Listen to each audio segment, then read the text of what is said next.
Okay. Bismillah ar-Rahman ar-Rahim. Alhamdulillahi Rabbil Alameen. Well, the subject today is from Masjid to revolution, or from Masjid to evolution. Basically, it's the idea of the Islamic revival, Mujaddidism. All of that starts from the Masjid, basically. And it always has. And hadith is clear: when you go by the gardens of paradise, enjoy the fruits there, and then they say, well, what are the fruits? What are the gardens of paradise? Said the Masjid. They said, what are the fruits? Subhanallah, alhamdulillah, la ilaha illallah. And these are all basic du'as. And we have several ways of looking at our condition, but one way is when you look at the condition of the people and their historical reality. If you were part of the normal society, you wouldn't have hardly no hope for them for redemption, no hope for guidance, no hope for nothing. Whatever would come out of it would be some type of misguidance, you know. If they straighten up one thing, they're going to mess up another. And we know that the global balance, we always pray and make dua for balance, you know, wazan, mizan. That means economic balance, human balance, not so-called equality, because equality, they have a saying that any society, this equal is not free, and any society that's free is not equal. It's just what some they fix up. And they're talking about it from their point of view, but in a way it's right. If you got a society, a communist, communalism society, each according to his work, each according to his need. That sounded good back in the old days, but people don't produce a lot when they work like that, you know. So then they have dictatorships, and they have all kind of concoctions. Laissez-faire. If you let one go, well, they're gonna automatically, a few gonna get money, and when they get money, they're gonna affect the society, and in 50 years, 100 years, all the laws, everything be going their way. That's the way those things are. So we have a complicated system that we have to reconstruct in our time. And our only recourse is dua. It's not just a political or social or even a religious. We have no other way, right, of intellectually interacting with the realities that we have today except through dua, right? And that's what they're for. You almost have to ask Allah for hidayah, for guidance, for proper representation, all of that. You got to ask for it. And then that's not bad, because the hadith also say that there's no be careful. When they set Ibn Jabal down the Yemen, said be careful about taking the good stuff for the people. Said because there's no petition between the dua of the oppressed, right, and Allah. So now getting back to where we are. The other night we was talking a little bit about these psychological mumbo jumbos and dream attack. You know, I mentioned dream attack. But whatever come up, it don't make no difference. You know why? There's one thing, there's one saving force. This is personal now. If I do anything that contradicts the ethics, human ethics or the ethics of Islam, I know I've been affected by that, so I cut that right away. Not when I do it, but when I think about it. You see what I mean? If I even think about, or I'm walking toward going against the akhlaq of the Sunnah, the akhlaq of the Quran, and all of that, well, I know I've been affected by that, so I can stop it right away. So whatever they did, they wasted $1 million again. Because I got a simple rule. It's simple. I just got it written down right here. If I do anything, if I even think about doing anything, I mean, not think about it, but concentrate on it like, yeah, I'm going to make a move. Right? If I get to that stage, I say, oh, okay, finished. That's violating the principle, right, that we stand on. Now, the other thing is about detachment from the environment. Any of y'all ever pay attention to Deepak Chopra? Yeah, he is really a lightweight. I was watching it the other day. But I watched those middle and upper middle class white people. They was watching him. He was lightweight, God, dog. But they was into it, and they were nodding with approval. And he was running like it was great hikmah. Now he ran about, out of 100 things, he might have said 3 hikmahs. You know what I mean?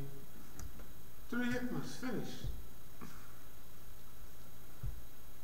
And I said, oh man, you know, and so it gives us an idea about where we are.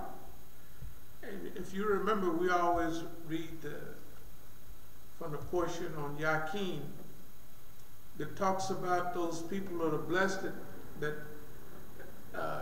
it's as though they lived amongst the people of old. And they saw what benefited the people and they saw what destroyed the people. This is not a reincarnation type, but this is a reality coming from our religion. That if we get juiced up correctly, we have an overview of history that is real and concise. And we see it's as though we are reincarnated. Don't forget, I said this as though, because we don't want nobody, they got reincarnation in Islam. I didn't say that. I said this. As though you was there with those people of old. You was there with them. I mean, in this time, it's like being kind of polished up and what have you, that you are like right there with those people. And you see, you observe what raised them up and what brought them down. That is a blessing unbelievable. But people have they have funny stuff about us. I know a brother named Afif, I won't mention his last name, but something came up about me personally. And he couldn't picture me the way I am, but he said, so you had one of those leopard skin something, you know, them they wasn't poor Negroes, but they was just ridiculous. You know, leopard skin in the car, you know, all that dumb stuff. He could not picture a person that is leading a physical, what we call it, East Oakland Enterprise. He couldn't visualize somebody like us leading, controlling, and guiding and developing an economic enterprise zone. black economic enterprise zone.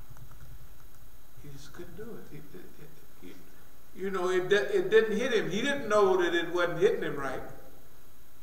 But the way he was responding was one of them clown niggas, you know. And from what he read in the report from the white man, that's what he got. He got that this was because if he see a picture of something, he gonna relate it back to what he done read. That's why we're out here in a great struggle. And there are some phases of evolution. If you take a period like 1968, to get to 1968, you had to have 65, 66, 67 to get there. Okay, in those days, a few years was a long time. Just like from 15 to 20 is a long time in your growth and development. You know, from 5 to 10 is a big period in your growth and development. But from 60 to 65, it ain't no big deal. You know, but in those early stages, development, and within a certain period of time. So by the time you get to 68, you have acquired, in order to do an economic enterprise zone, you have to be very mature already.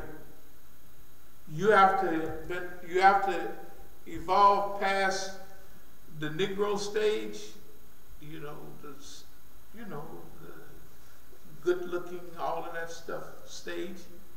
You will have to pass beyond the greedy me stage, because if you're at a stage of we want to help the society, you gotta have improved, because you can't find 10 people out of 1 million that have evolved to the point to where they said, now I'm going to help the people,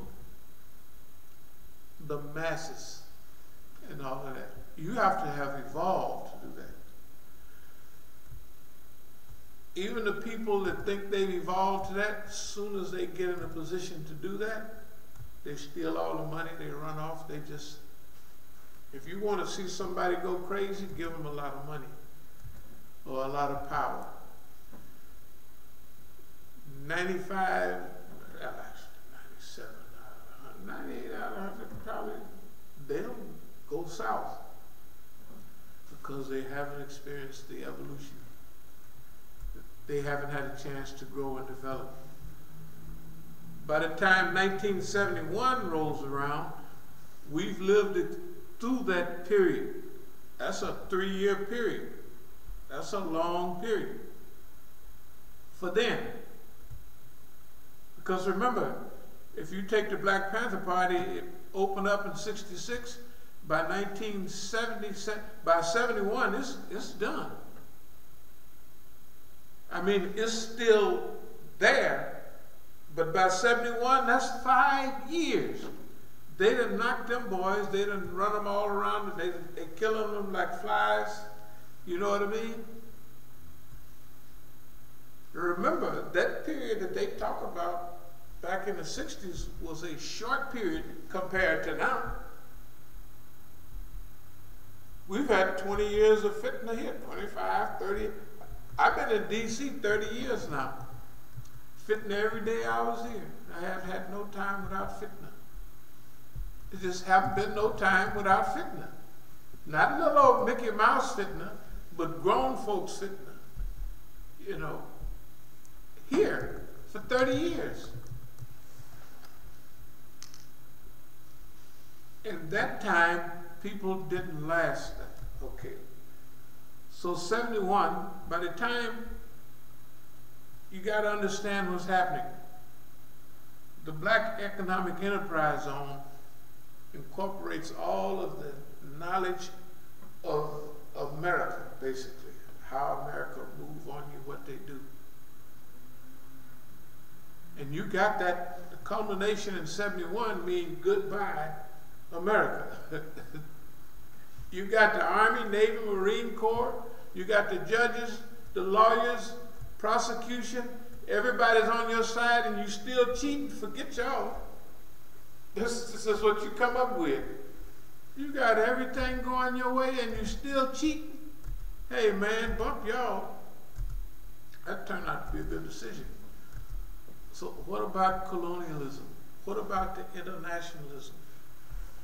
You know, like, what I'm getting to is when Allah got you hooked up for something, He sent you through all the processes to acquire, naturally, those things that you need to begin on your journey, and He'll help you along the way, constantly, helping, aiding, and assisting, and guiding. So, what does somebody from Oakland know about colonialism and all of that, except what he read in the paper? You know? And the only thing I'd seen, of course, the Black Panther newspaper had colonialism and all of that, but it was good. And we understood colonialism, but to go to Africa and live in Africa, then you can taste, now you know the psychological damage of colonialism. For real. You might have picked up, I remember, that was a movie made in 1957 with Sidney Poitier and Rock Hudson. It was a movie about people fighting for freedom. And Sidney Poitier had that self-image about the white man, that you know, that he just couldn't defeat the white man. And at the end, the white man, Rock Hudson, which was a sissy, was just telling him, just face me, and the brother's hiding behind a rock. He won't face the white man. Then Rock Hudson some kind of way kills him. And Rock Hudson is, when the movie ends, he's walking away holding the little boy, the little baby. What's the name of the little baby? You know, they're walking to somewhere. Freedom. And I looked at that even then. I said, that's a bad ending there. When we got to Africa, the first place I stopped was Algeria. And we had access to all peoples. And when I got there, I was staying at a rich hotel over there. Then I stayed with, actually, Kofi Bashar. He was mentioned in, he's Dr. Kwame Nkrumah's press secretary. You can read his name in Malcolm's book. And in fact, I met a guy when I was speaking at a funeral, an African brother from Ghana. A few years ago, he told me that he was over here down in Santa Barbara, but he's kind of disabled. I never had a chance to go see him. But anyway, that brother taught me all about colonialism. And I would sit there with my mouth open. Imagine a press secretary. He is good with words, boy. And he had a PhD, not that that means nothing. But he was good with words. He was, I can see why he was a press secretary. But he taught me about colonialism. And we had a chance right there in his house when I was living with him. He was a social guy. He had all kind of people coming through all the time, including white people. And these white people was there one night, and so we was talking about freedom and everything, and the white man said something about Portuguese Angola. He said, we hang you guys up in the trees right now. You know, he was, so we was telling them back when we get the way we want it, it's going to be the other way. So a pretty little white woman, blonde hair, that's as pretty as she could be. She said, and what would you do with me? Dr. John Branyan, head doctor in Chicago, he was on the run too. Without giving me a chance, he said, you would be the first to go. He said, you would be the first to go. And they was mad. But what he was saying was true. You know why? At the New Africa Hotel out on the beach, it was in 71 or 71. It was after hours. And it was airplane pilots and tourists. It was tourists. It was the Americana Hotel. Americana Hotel. Look here. So all the Negroes, we was all out there. It was a clique of us. And everybody came there, Germans, everybody. So I was out dancing. My little partner he was a little older. He was a radio preacher and a lot of different stuff. Might be a little pimping. He looked like he did pimping too. He had a little tender called Dot. He's from Florida down there. So I was dancing with it and everything. So the German, big old German said, I want to dance with you. So she just flipped him off like that. So a minute later, he comes back and stands between me and her. I want to dance with you, so I cut loose. Brrr! And the minute that happened, the whole place rose up. It was a wonderful old-time fight. And my partner, he carried a panga. Crestfield was his name. He carried a panga. You know, a machete. Because he carried a gun back here, but you couldn't carry a gun over there. There's this nice little suits and everything. He had a panga under that. I would see chairs coming at my head, you know, peripheral vision, and they never landed. He was slicing them crackers, look at here. Because the young guys was out fighting and the other people was observing. He was slicing them crackers. Boy, when they left, they looked like they was leaving Vietnam. Bandaged all up, carrying each other. The next day, I was at the Kilimanjaro, and a pretty little airline stewardess, about 19 years old, Chaga. I could tell she was Chaga by it. Yeah. Basically, the color is only light-skinned tribe in East Africa, and they Chagas, you know. I don't know how they got there. They don't know how they got there, but that's what they are. So she said, tap, tap, tap, tap. I said, what's that all about? I saw you last night. I saw you last night. They were overwhelmed. Then it would be a Sikh with a turban on. Buana, buana, buana. Buana, buana. They were amazed at seeing white folks getting their butt kicked.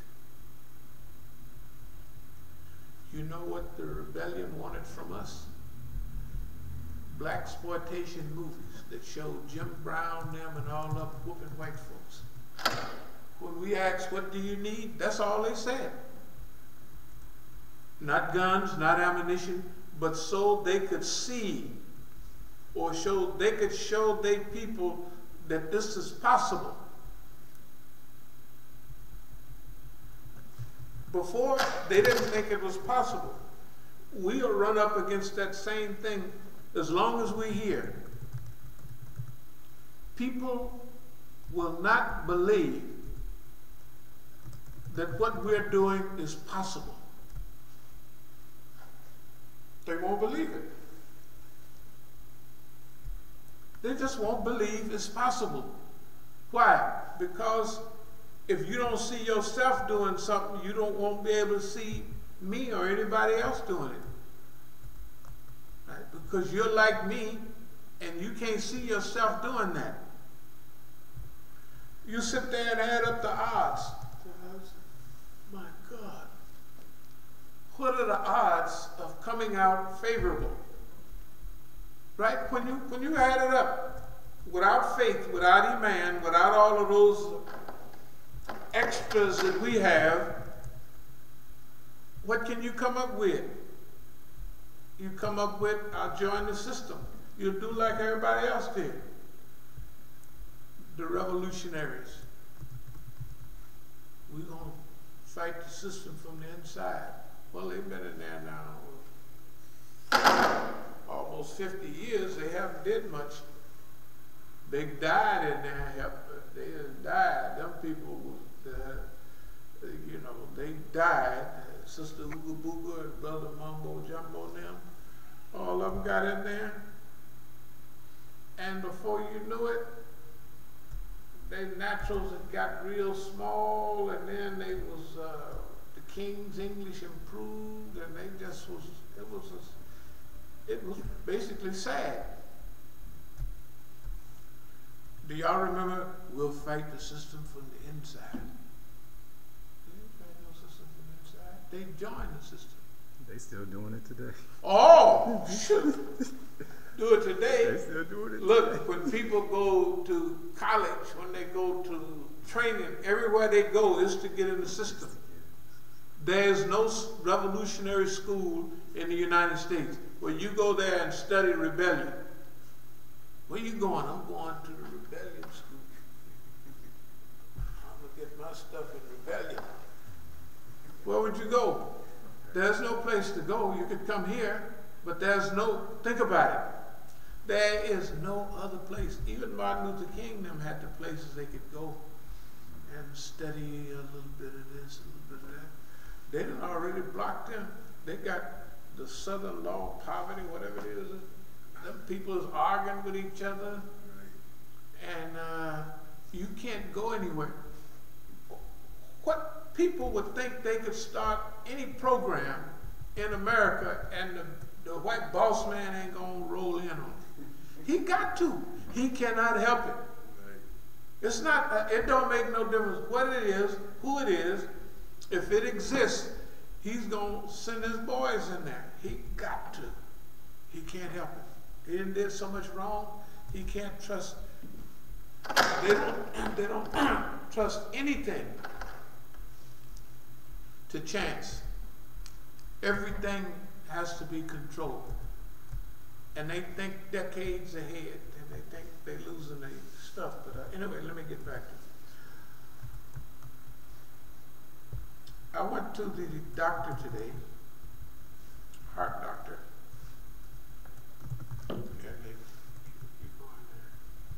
Well, first of all, today, I went to the heart doctor yesterday. Today was one of those hundreds of beautiful days where everything is a little lighter, you know, like bright. You know, like on the TV, you got different shades, dark, medium, and then bright. This was a bright day, and there are many bright days, but this one was like where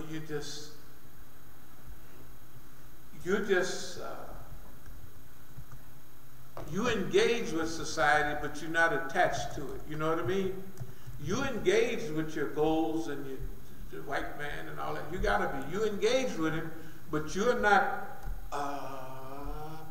attached to goals and all of that. You're like, they always talk about living the now. You are enjoying the outside and few birds they got left flying around, and just, you know, you're just enjoying that, and you don't have nothing you got to do. You know what I mean? Like some people they got to do. You don't have nothing you have to do. You are just enjoying that, and it drifts over into like when you're lifting weights. Sometimes you say, "Man, I want to hurry up, finish my sets." Hurry up for what? You don't have no plane to catch, no train to catch. Enjoy what you're doing now. Okay, that's the same as saying we're enjoying what we're doing right now. But that's a long road. I want to mention, I'm going to go backwards. Yesterday when I went to the doctor's office, finally, you know where they put that oozy stuff on you, like they're going to give you a sonogram. Yeah, they give a woman a sonogram and they put that oozy stuff on them. Then they go over their stomach and you see the heartbeat of the baby and you see all of that. Okay, they do the same thing on your heart. So you lay down on your side and then he puts so you're there watching your heart. So when it's over, he says, you're definitely all right. He said, man, he said, that boy is working excellent. Talk about my heart. I said, yeah, well, you know, I run pretty regular. I am getting back my little feeling. You can tell when I go down and come up, like the other day, I couldn't hardly get up. I just, you know, but so, well, I got another week and I'll be having me a chair, you know, but then Allah help you. But then the doctor said, well, you have a heart murmur or something. I said, bull crap. And then he wanted me to come and they scheduled me to take a, you know, one to walk and breathe and tell us, finish with them. The guy, you know why? Here's why. I'm going to walk this back. A little over 20 years ago at Heinemann in Philadelphia, that big hospital, the white boy, a weed smoker, he did the same thing on my leg. You know, I'm supposed to have blood clots.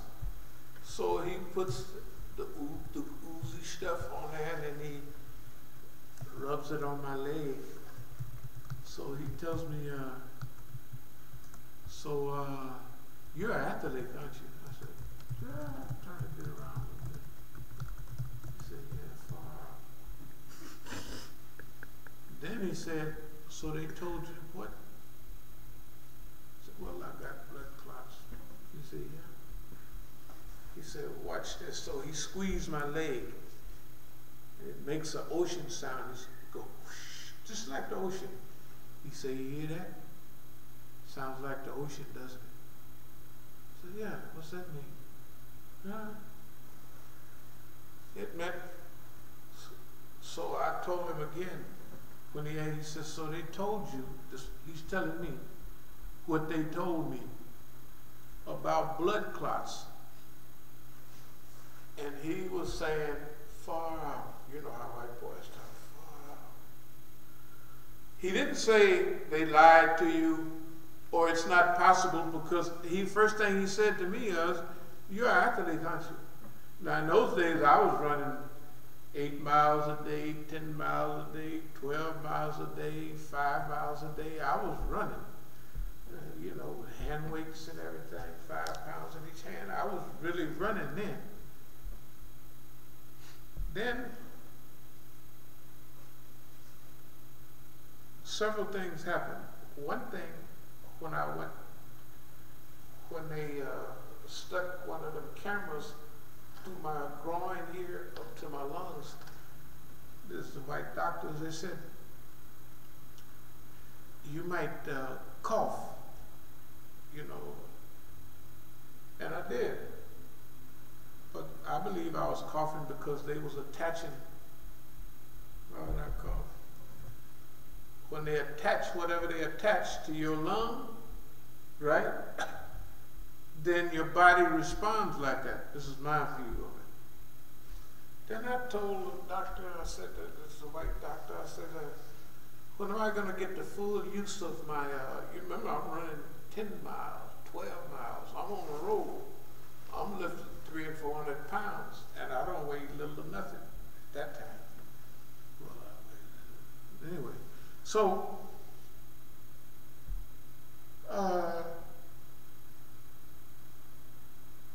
she brought a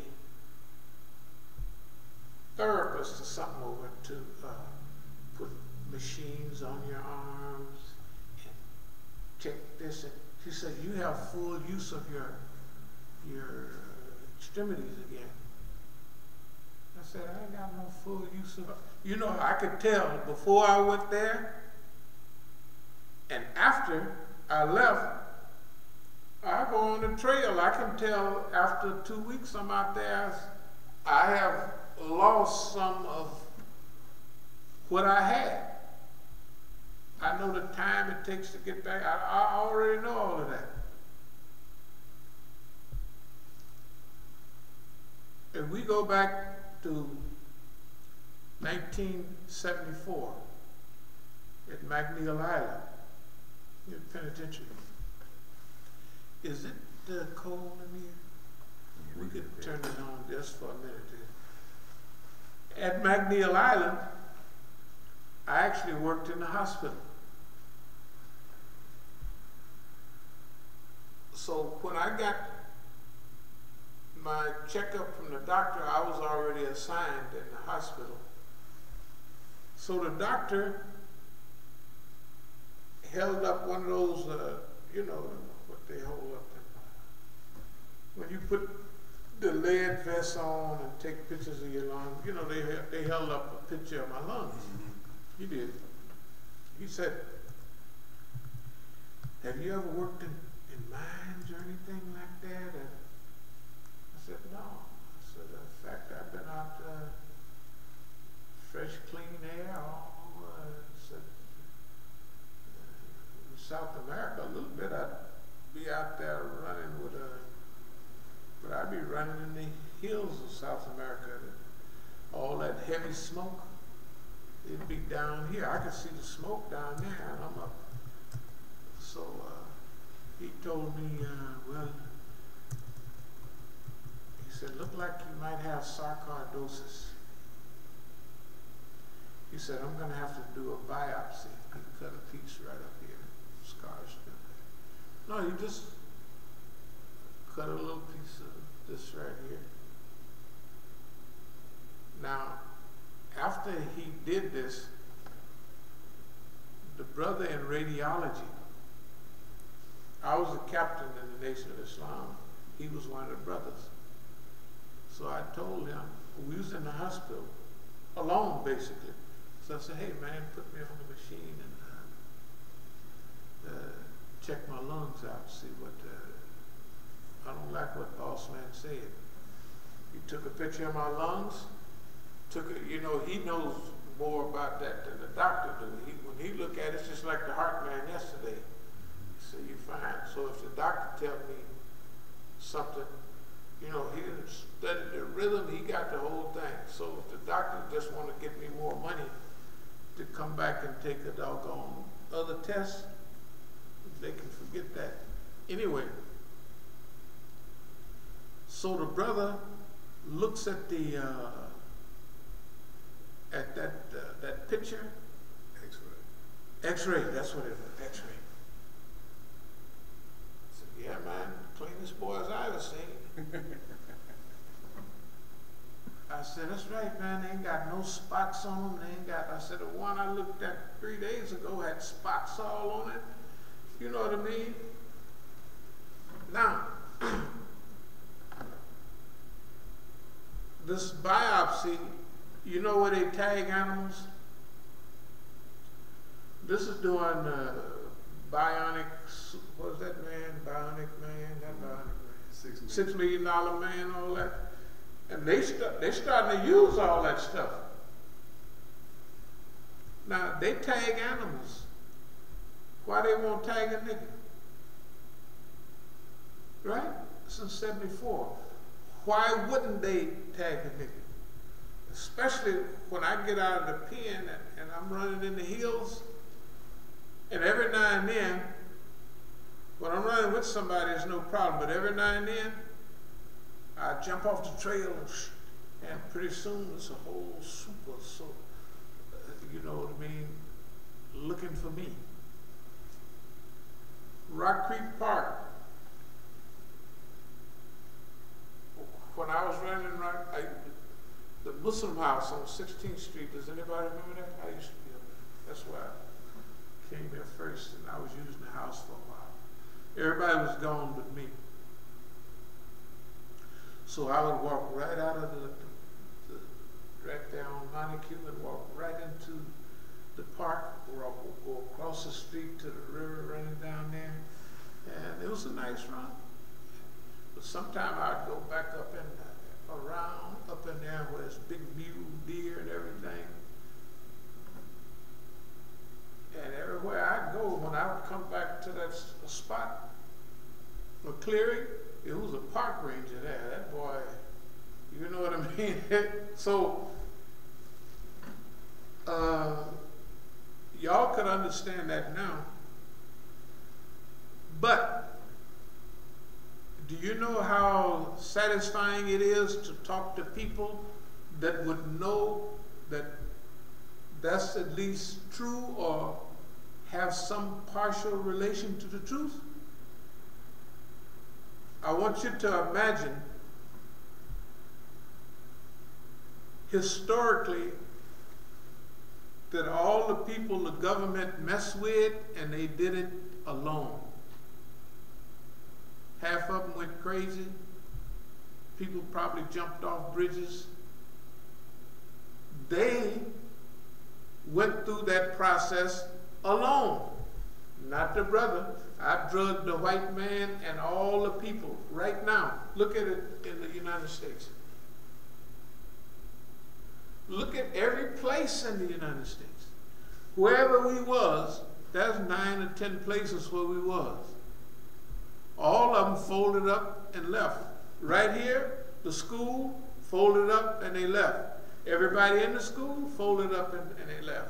Muhafiz was living across next door, folded up and left. Everybody down at my house, they folded up and left.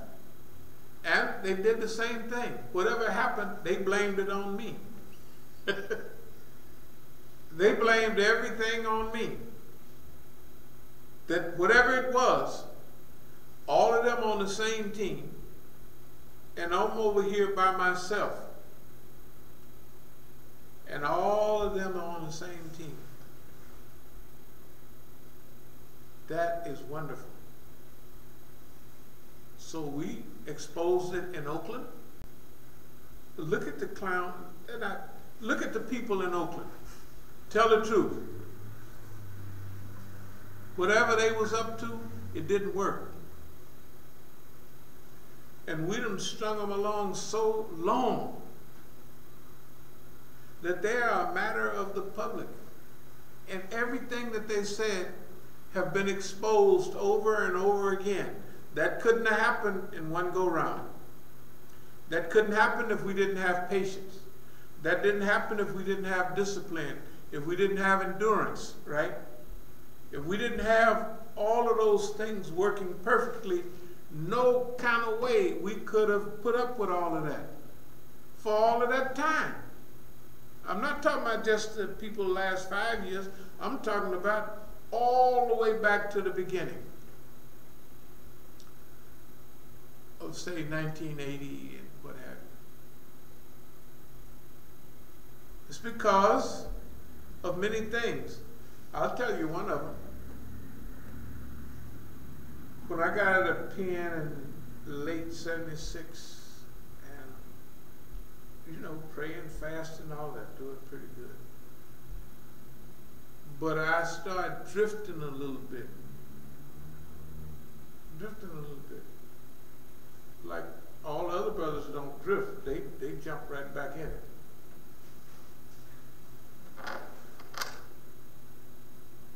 So I went down to South America. I went down there just to pick up some money. You know where you hide money all the time. I had about 50 grand. That's a nice little, it's about 78 now. 78. So I was, when I came back in the airport in Miami,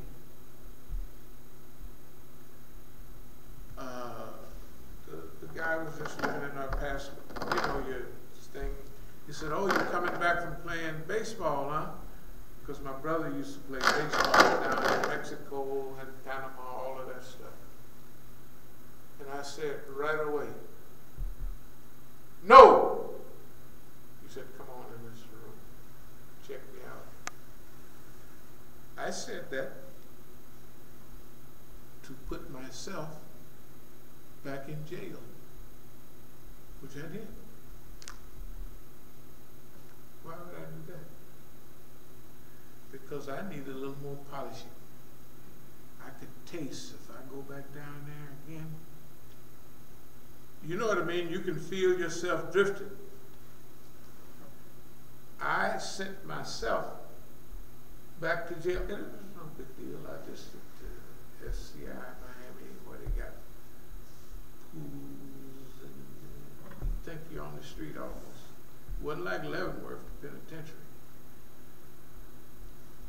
And then I went to, they sent me out to Lompart Camp.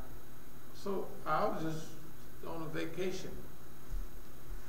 But when I came out of there, I came out ready. Of course, I happened to go back for, again, 14 months. Maybe Allah wanted me to be super tight. But when I came home, 1980, I'm ready to go. And when I came back in 81, it was no turning back.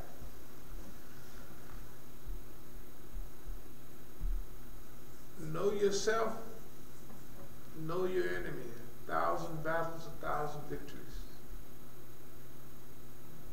So, you know, I've been going to jail since I was 12 years old. And it actually never hurt. When I came out, I was some kind of way different. Not different, the same, but no big deal. And at 12, 13, 14, you're not missing nothing.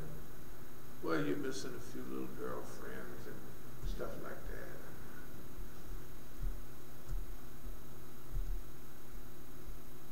So, internally,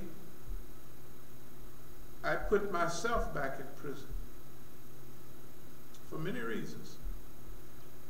Number one, when I was doing it before, a few years before, I was tight as a drum. You know what I mean? Super sharp. Now, I knew in the back of my mind that if I do anything, it's going to be wrong. So you dragging that behind you. So you're not as tight as you would normally be. It would be suicidal for you to get in a game that's elevated now. It ain't what it was when you got started. Now it's Scarface and all that stuff. So you have to be super sharp, super fast, super everything. So I 100% believe that if Allah got something for you to do, He gonna train you to do it. Allah is going to train you to do it. How does it manifest itself? Everywhere. Look at the whole United States. Is it possible that all of this stuff could happen here at this masjid? Is it possible for all of the masajid in the region to know what's going on and not make no moves on our behalf? Is it possible that literally everybody know almost exactly, I mean, the leaders, they know exactly what's going on, right? Do you know how much of comfort that is? And guess what? Boss man been thoroughly exposed. He has never in United States history been exposed to the level that he is on what we're doing. None of the civil rights movement did it. Nobody did it. See, we have to keep score of what we're doing. We have to know what we're doing and what effect it has on the system. You know, you have to keep score. I'm saying we keep score. And, well, it's just pretty good score. Okay. Seeking clear focus, We've earned our honored place in Oakland history, our honored place in American history. The opportunity to outdo King and Malcolm. Gotta remember now, this is not hyperbole. King got to a certain stage. King already had nonviolent as a part of his, but down near the end, he was a little different on that. He was, I'm not saying if he'd have stayed around. I know at the early part of 68, late 67, 68, he said, I'll do nonviolence if I have to do it by myself. He was pretty mad. But I could see where he was coming from. Malcolm didn't get a chance to, and you know, in a way it was a blessing, because it looks like whatever King and Martin was about, the white man had locked up the system. You couldn't get out of it. He was going to do what he was going to. It looked like he was going to do what he was going to do no matter what. That looked like what, well, it's the qadr of Allah. Mashallah, that happened.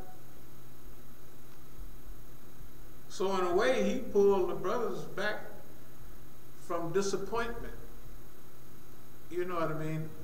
What kind of agony would they have went through if they hadn't been pulled back from the shake your booty stuff? You ever see that cartoon about Martin Luther King went to sleep and he'd come back? Oh, you talking about Boondock? Boondock. Yeah. Oh yeah. You ever seen that? I've seen that. Yeah. Hey man, that's kind of, that would have had to, he would have said, what? Now, there's a good part. Now, we got to remember. To our youth. Huh? What has happened to our youth? What has happened to our youth? Now, we got to live right through it. We different. We got to live right through that, but we still have faith, discipline, all of that. We have to have all of that, and we see living here right with it. You see what I mean? We're sitting here right with it, and we still have to have extraordinary discipline, self-control, all of those things that relate to the faith. So now,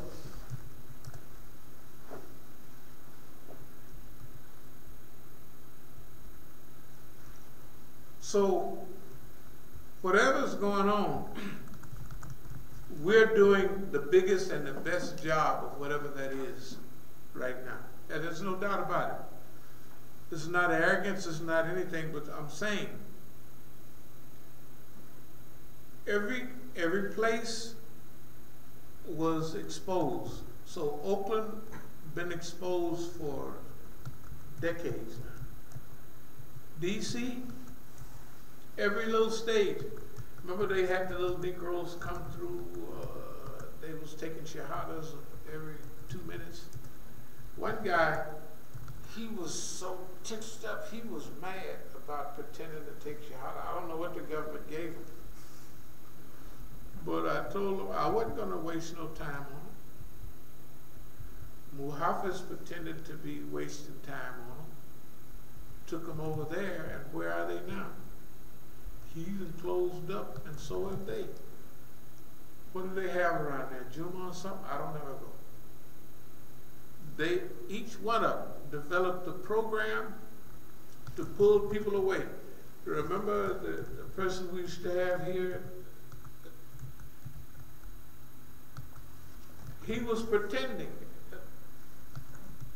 you know, like the little Bangladeshi guy came in here with the calendar the other day. Okay, he's over there. right? The brother come out of prison, we hook him up, all of that stuff, right?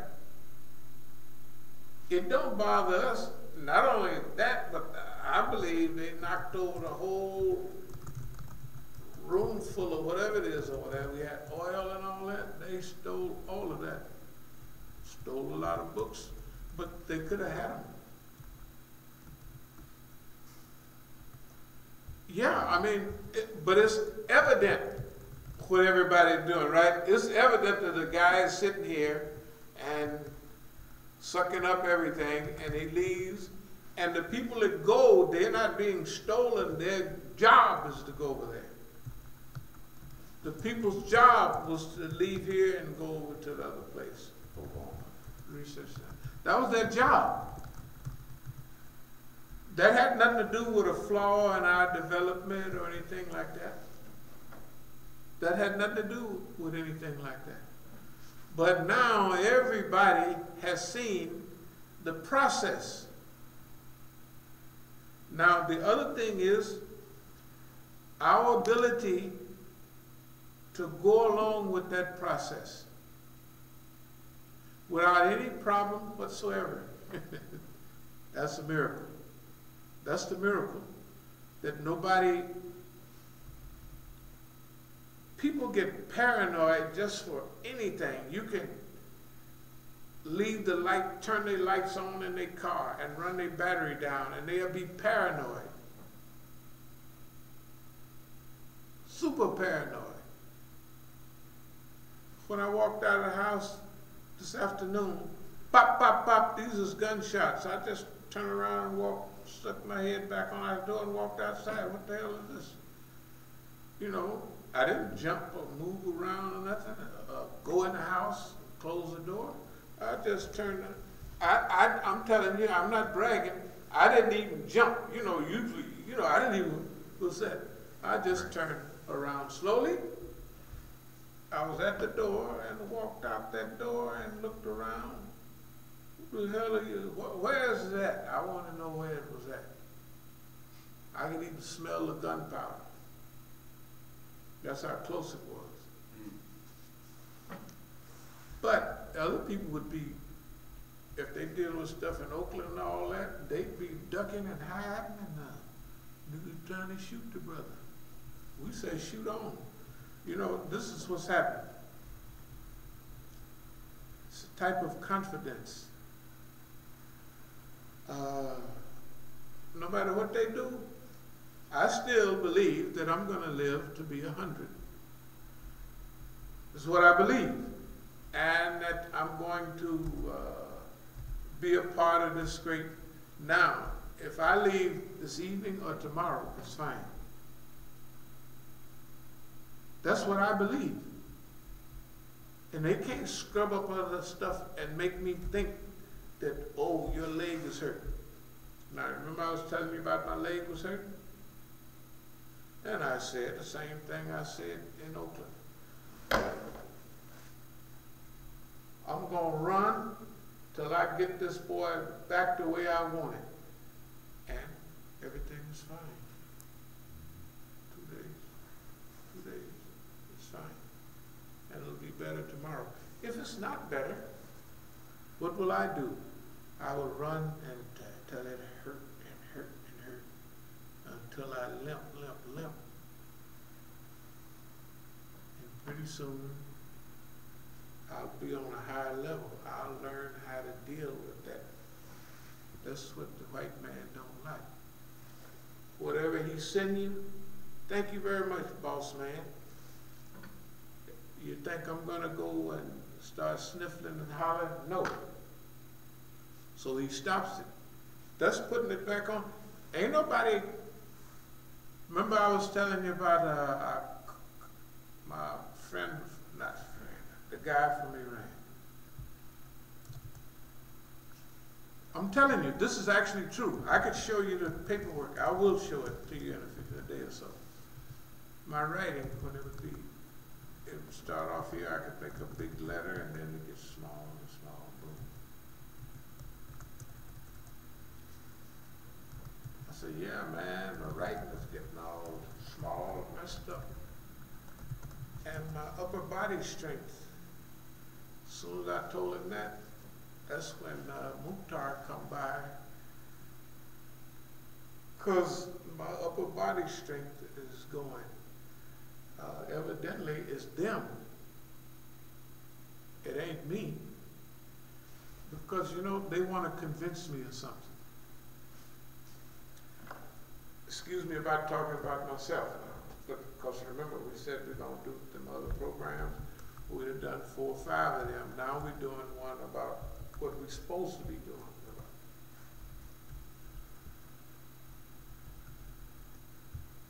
Last year, year before last, and all that period, I was talking about what is it when you're getting old, but you're feeling younger?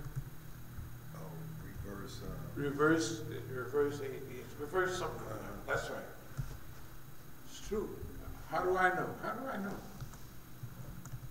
Age regeneration. It's something like that. Okay, but think about it. Brother Tufell's house have that concrete around here. It ain't much. But you know how much work you used to do the concrete work? I'm talking about with that thing sitting in the front, not a mixer. Right? So I know my own body. Right? And then I know how I was feeling. The other thing is, remember about 2 years ago when I was doing iron, lifting weights in the room, and I had so much iron on the bar, it was going rack. There's more iron. I haven't lifted that much iron in 20 years. I just did it for a while to see what was happening. And I had so much iron on the bar, you know when it rattled. So on the things that I was doing, I tested myself. The other thing was painting the house. Painting the house, the masjid, not the masjid, but the house. I would put on that plastic and I would go out and paint early in the morning and get a drenching sweat. Then I'd go home and lay down. Then I'd come back out after Salat and I'd do it again. And I was dripping like tons of water. I was just sweating. But that was a project. I was doing that on purpose. You see what I mean? I was doing that on purpose. Sometimes I did it 3 times a day, but every day I did it, and I went right around the house. I would do it 2, 3 times. Sometimes I did it twice a day. Once a day is sufficient. But I would do it sometimes 3 times a day. Sweat, just super knock that sweat out. All the salt go out of your body. Another thing happens when you're doing that. At first, your body is salty. That sweat is salty. But after a while, the salt taste goes away. Yeah. It's a little, but it ain't too salty. Yeah. So here's the point.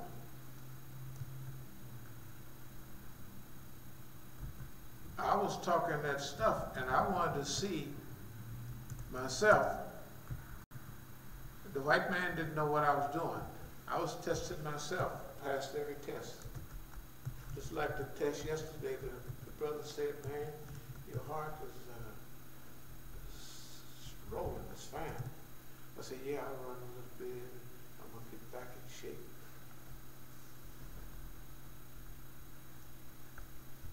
So, whatever this person, these people is doing, personally, if I run across anything that don't fit the ethics, I'm going to turn right back on him. Say, oh no, homeboy, I ain't doing that. You ain't getting by it. That means he could have operated and spent $1 million. I don't know how much little gadgets he got, but I know there it is right there.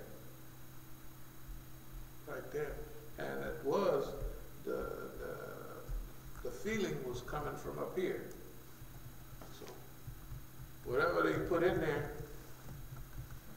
you can defeat them on everything. Ethics. You know, they scare people with dreams, right? The white man try to scare niggas with anything. Hey, that punk, that low down, sissified cracker will try to use all that. I'm not bragging, he ain't using it on me. You better come up with something else, you better retool it. And guess what? With the way we feel about things, I don't believe there's nothing they can do. That's why I said 20 years ago, if I stand up here giving khutbah and start doing the boogaloo, say, well, the brother did his part for that time. That's what he was supposed to do. And if I start slobbing at the mouth, don't feel sorry for me. I'm 74 years old. I will have completed what Allah put me here to do with flying colors. They can't take the colors away. That's why I say every test that the system is laid out, we done passed it with flying colors. And we're not putting up with none of that little old sissified stuff. Like I say, we choose the rounds that we're, Oakland don't choose no rounds. The place around the corner don't choose no rounds. CARE, none of the big groups, they don't choose no rounds. They don't choose the round. We choose our own. We choose when the round starts and when it's over. It don't make no difference what they say and how they feel about it. That is a total blessing from Allah. And we do our research. We have not found anybody to fit in any of those categories like that. They don't have experience with colonialism. They didn't have experience with gangsterism. They didn't have the experience. They didn't have the human feeling to do any East Oakland Enterprises or Black Enterprise Zone. It wasn't in them. That's not bad, it just wasn't in them. Right? Now, all of that, now it sounds like I'm bragging, but hey, look, bump that white man. He gonna got to get a whole lot better than what he's doing. Because this stuff he pulling ain't nothing. It's girlified stuff. Yes, we're engaged, but we're not attached to this stuff. That's the secret. You engaged. Like Star Trek, they said engaged. We engaged, but we're not attached. It's one of the greatest secrets you'll ever learn. How to be involved with stuff but not attached with success or failure. We can't fail. It already happened. Good God Almighty, the successes that we have had here. You got to remember, look at the Masjid here. From the whole black movement, it's not one place, maybe somewhere. I know over at Howard, they had a crew come, one crew. They had Marvin X came from Oakland. He wrote a book, and they had, and we know each other real well. And so it was Brother Ooga Booga now was talking to me after the thing. I told him a few things that I was up to. And then the guy in the movie Panther, there was a guy called Bukhari. They was across on San Francisco side, and they was talking about Simba, lion, and all that stuff. Right. The guy that they were pretending, that guy, that real guy, was talking to me over at Howard. he said, we understand about your project. We want you to explain that to us. You know, nationalism through our view. They know about it. They said, we want you to, so I told him and Marvin X and them was there. So I said, well, I didn't do it because many reasons. They got a little Ooga Booga school right over there, somewhere right around here. They're here. But what we have done and what we're doing is special. And we know it's special. Okay. I don't know how else to put it.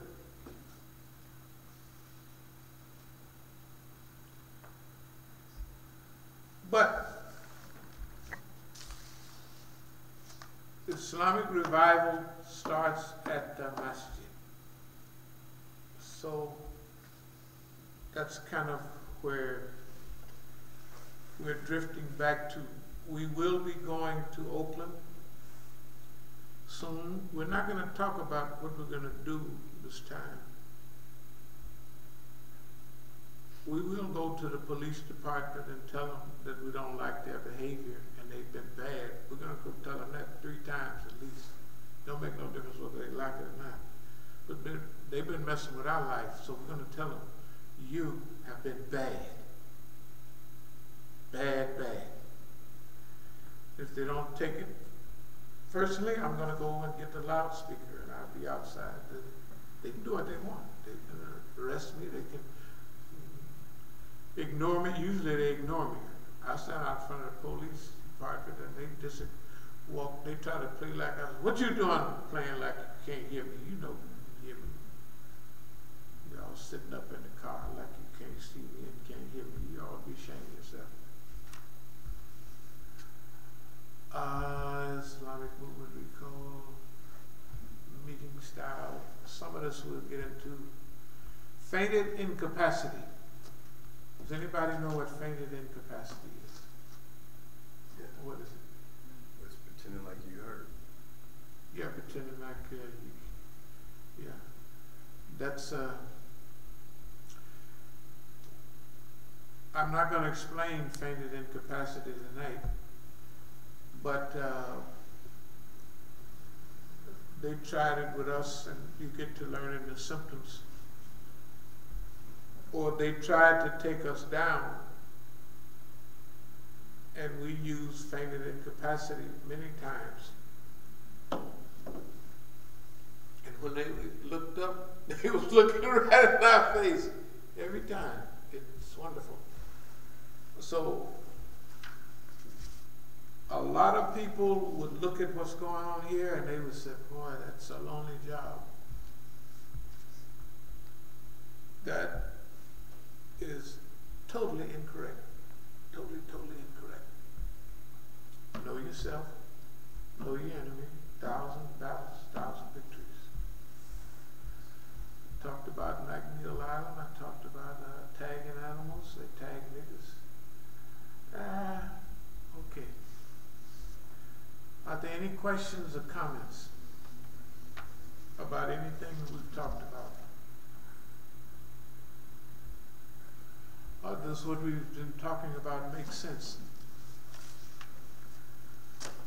Remember now, we've been sanctioned, just like they have sanctions and boycotts on Venezuela. They have sanctions on her, sanctions on Iran, sanctions. So what do you think we have? So 100, and we're inside this boy. So the sanctions are extraordinary. If anybody is looking at the similarities between what's going on there or what has happened in history, they can see the same pattern. Yes. You know, as what's happening here. Yeah. Okay, the first stages of our job, first, second stage, I don't know exactly what stages is technically in the whole spectrum. but at least the second state, we have done our part in the struggle. We've done our part in the struggle, and without, believe it or not, the further we go along, the lighter it gets. I mean, 20 years ago, it was a little heavier than this. It was a little, you know what I mean? You'd be getting juiced up. But the farther we go to the future, the closer we get to that future, the easier this gets. This is not, I don't know, man. It's a job of recognition. It's kind of, it's yakinish. It's certainty. We're just certain that this stuff, it is happening, and we're doing our part. And we're engaged in it, but we're not attached to it. One reason is clear. It's the hadith. The hadith say if you have a niyyah to do something, if you do it, you get 2 blessings or 200,000. You don't know. But if you just want to do it, you get that blessing. If you just want to do right, you get the blessing for doing right. You can't get no better than that. That is sweet. Does this thing fall off? Okay. Yes, Yeah, it fell off the cliff. all right. So, are there any questions or are there any comments? Oh yeah. Any questions? Any comments?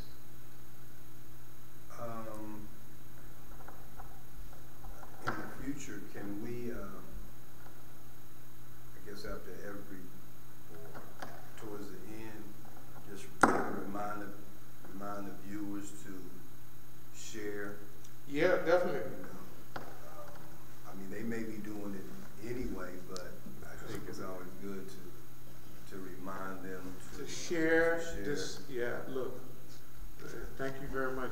Not only share, but review this stuff. Also, we're a handful of people here. This job we got to do is bigger than us here, viewing this and listening to it. So that recall of the call that goes out, or all of that, that's part of where we're coming from right now. And to answer the call right now mean you might have to buck boss man a little bit, or fool boss man into thinking that boss man, I'm gonna get on up there closer and I'm gonna keep you up on what's going on. Whatever it is, it don't make no difference. Remember, we've never asked for more than 10% cooperation. Can you imagine? We have never asked for more than 10% cooperation. Whether we was talking As-Sabiqun, black uniform, we've never asked for more than 10% cooperation. Is that because we're brilliant? Nope. It's because we believe Allah is on our side. That's all it is. Right? I mean, you get,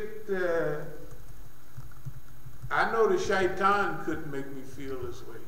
I know he ain't got that in him. He could make you arrogant. He could make you stupid. He could make you greedy. He could make all of that. But he cannot make you religious. That's against it. He ain't gonna work against His nature. Oh, every now and then he might, you know what I mean, slide a few positive things your way, but it's all to snare you. He ain't never, you know, doing it for the good of good. Because remember, when Allah gave him probation for a while, he said, I'll show you about that boy there. He ain't no good. He ain't never been no good. And I'm going to make sure you see that. Yeah, you putting your stock in him. Shoot. You know. So anyway, are there any, we definitely want our people to share these videos, what have you. Look, let's be frank, you can't find, you can go scrape all over the country, you can't find people that is involved in the movement like we are here at Masjid al-Islam, As-Sabiqun movement, Sabiqun Liberation Organization. You can't find that other places. You just can't find it. So the other thing is mission orientated. When you get involved, or when you get absorbed in a real mission in life, Allah just hook you up. That is the hookup. When you get involved in a mission, that's the hookup. Everything else outside of that, and you don't have to be perfect. You know, you don't even have to be that good. You just have to want to do good, and you have to want to do right. You know, Maududi had a scale about the Sirat al-Mustaqim. He said, this right here is a Sirat, but he had all this on the other side. He said, you wobble down the road. You don't go, you say, Ihdina Sirat al-Mustaqim. Guide me and lead me on and unto the straight way. But tell the truth. If this is a Sirat, you wobbling down the way. You know what I mean? Nothing is straight. Even a razor blade is not perfectly straight. It's not perfect. So we wobbling down the road. Alhamdulillah. This is a good road to be on. So let's wobble together. A couple hundred Negroes can change the world. If you want to be in that number, let's kind of get started. Even 40 or 50 could affect the world. W-O-R-L-D. Do we have the experience? Yes. We saw what we can do with Oakland. We saw what we was doing right here. Each stage of the game, we was right along with it. There was never any stage that we wasn't up on what we doing, right? And when they dropped the bottom out of this last one, what? We still have Masjid, 8 pieces of property. Other people don't have nothing. That's why, physically, they don't have nothing when it's all over. They dragged the Negroes down the street in front of everybody and said, as your hero. They can't do that with us. We have here, we have other things around, you know. Ain't no sense of telling them, because then they go want to mess with that. It don't have to be in our name, or, you know. We have been doing, we've been doing this so long that boss man ain't gonna forget him. He got blind spots. I don't disrespect him, but I don't respect him either. I don't respect him because he got all of this stuff and all of this stuff he could put in, and he doing stupid stuff with it. Instead of making the world a nice place, he effing the whole thing up. For nothing. There's no reason to do this. There's no reason that everybody is acting stupid. And I'll close with this. You know, I went to the dentist the other day, and so when I go to the dentist, they got on these programs. They got a lot of ladies on there now. They got lady people that watch them, and they talk about how stupid men are, stuff like that. And I don't know if they got Jerry Springer and them people still on. Is he still on? I think so. I don't know. But just imagine, look at what people are looking at. And we're talking about making a new world, and they talking about the wigs. My red wig is this and that, and then my green wig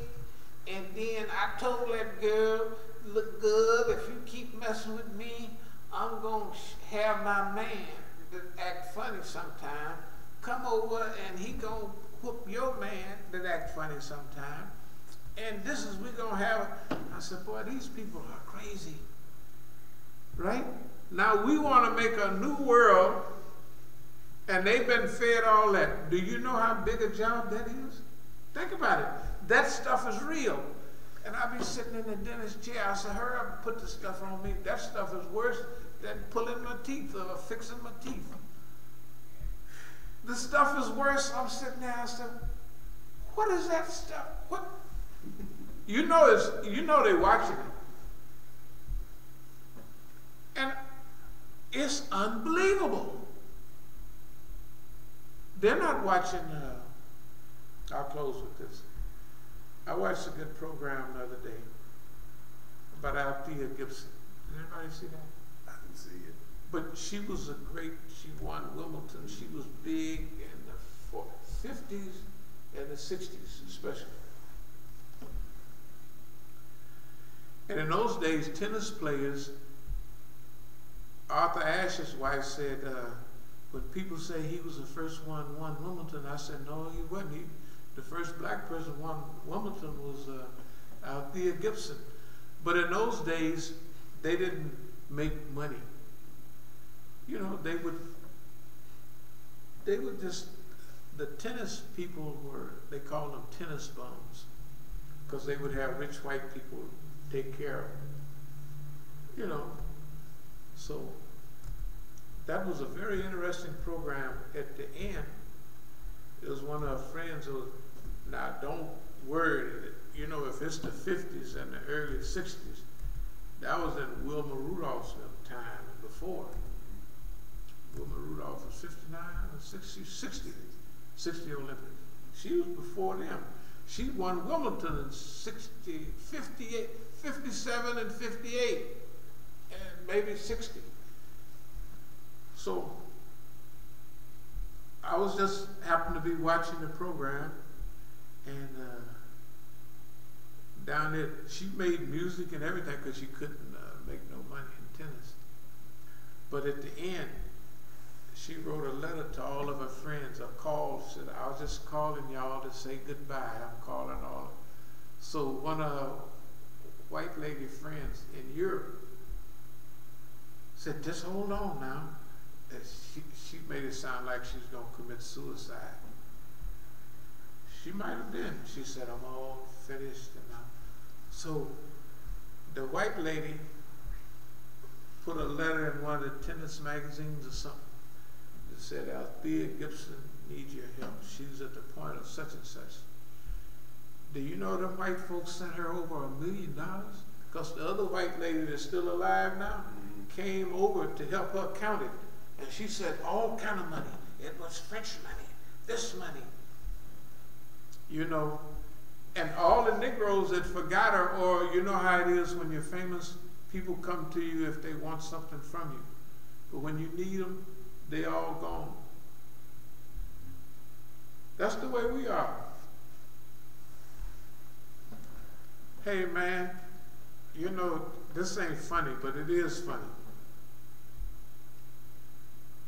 The white man don't know how much money I got. Because they took it all out of the bank, they take it from over here, they take it from there, and we ain't betting an eye. The cracker has no idea. He don't have no idea. You know, one of the, I don't tell no secret, but you know, when I was selling the white man's dope, he was counting all the money. For a long time, he was adding up like I got what I was dealing with him. So he figured that's what I got. But all of a sudden, wait a minute, where is that coming from? I said, boss man, if I know I was dealing your dope, don't you think I would be dealing some of my own on the side? Good God Almighty, you got to be stupid. You're stupid. They're stupid. If they think, hey man,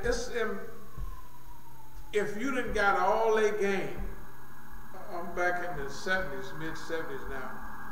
If I'm in South America and I know And I sit in the middle of the white boys and I tell them, I pull out my little knife like this. This little knife, it ain't nothing. But it's 17, 18 white, this is not 8 white boys, I think. I tell them, y'all gotta stop acting like the police. I don't care if you're the police, but you gotta stop acting like the police. That really used to make me mad. And all of them was the police. All of them white boys was the police. Every last one of them was the police. But I'd cruise around and I'd hustle up a little something here, hustle up a little something there. Sometime I'd take it in the mountains. I walked in the mountains every morning. And I'd hide stuff and I'd do stuff right under their nose. All the time. I'll close with this. The white man got blind spots. Places, he built this place, he can't see it. Around this corner, that corner. It's a blind spot. So, thank y'all very much. As-salamu alaykum wa rahmatullahi wa barakatuh. I kind of wobbled a little bit on that, but hopefully the message got out.